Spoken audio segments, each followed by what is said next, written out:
বিসমিল্লাহির রহমানির রহিম।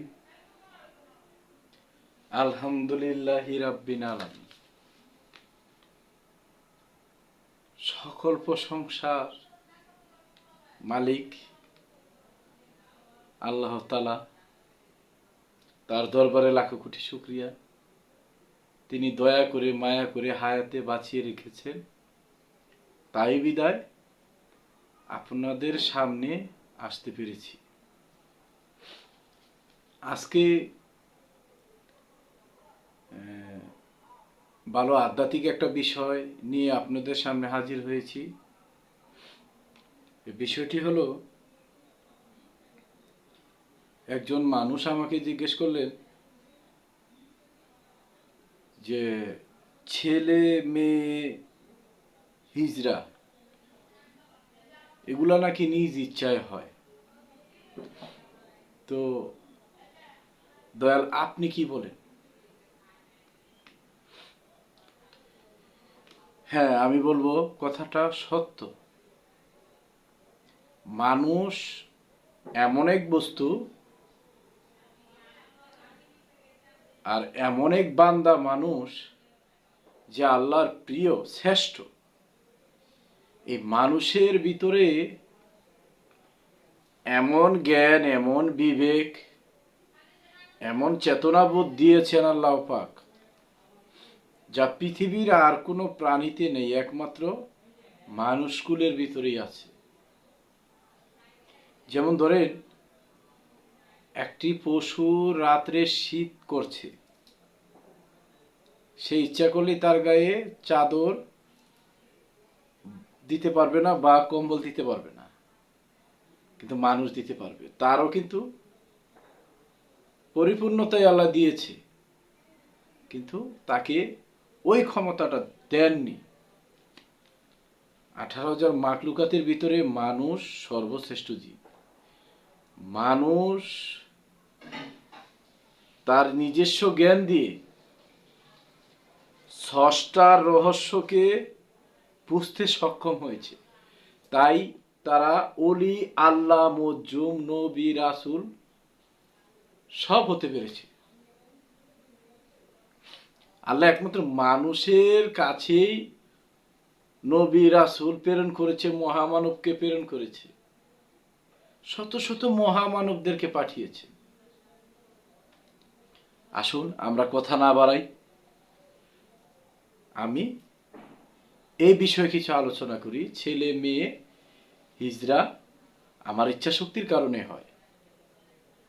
আমি চাইলেই ছেলেও নিতে পারবো, মেয়েও নিতে পারবো, এবং কি হিজড়াও নিতে পারবো। এ বিষয়ে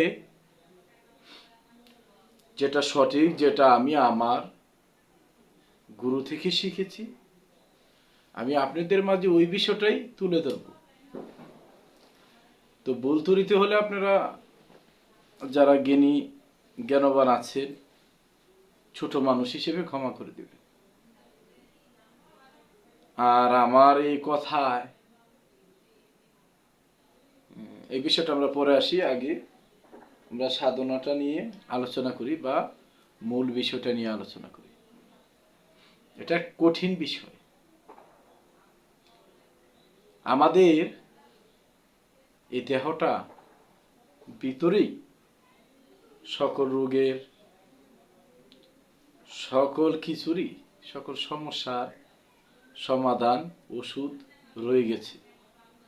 শুধু বিবেক দিয়ে খুঁজে নিতে হবে। আমার এই দেহের এই যে নাসিকাটা দেখছেন, এই নাসিকার 3টি স্তর আছে।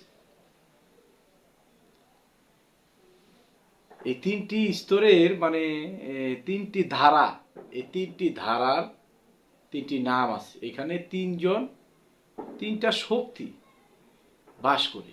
এই 3টা শক্তির নাম হলো ইরা, পিঙ্গলা, শোষণমা।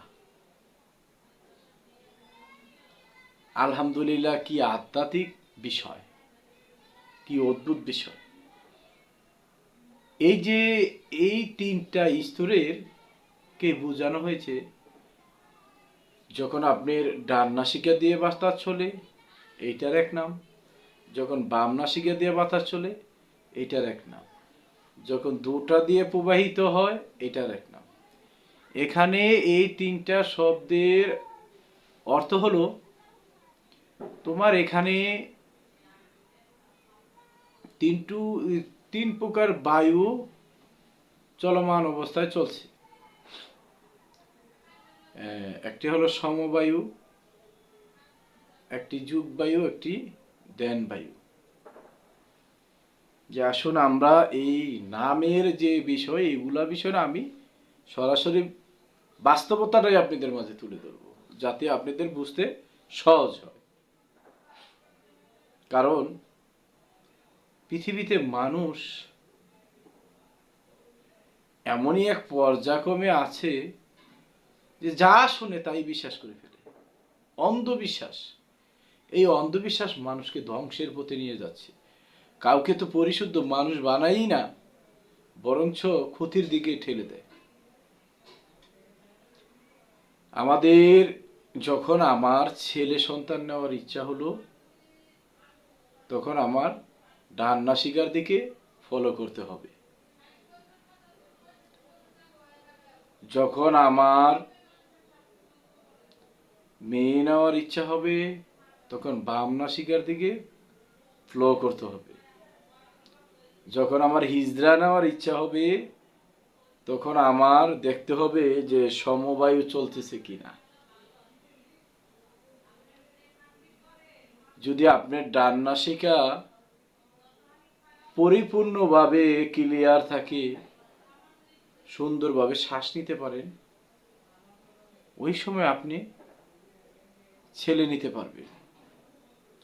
যদি বাম নাসিকা, ডান নাসিকা বন্ধ থাকে, বাম নাসিকা খোলা থাকে, ওই সময় আপনি মিলনে গেলে আপনার মেয়ে হবে। আর ডান নাসিকা ক্লিয়ার থাকলে, সেটাই যদি আপনি মিলনে যান, আপনি ছেলে সন্তান হবে। আর যদি দুইটাই চলমান অবস্থায় থাকে, তাহলে আপনার হিজড়া হবে। এখন আসুন, আমার এই কথা শুনেই কিন্তু কেউ এ কর্মে লিপ্ত হবেন না।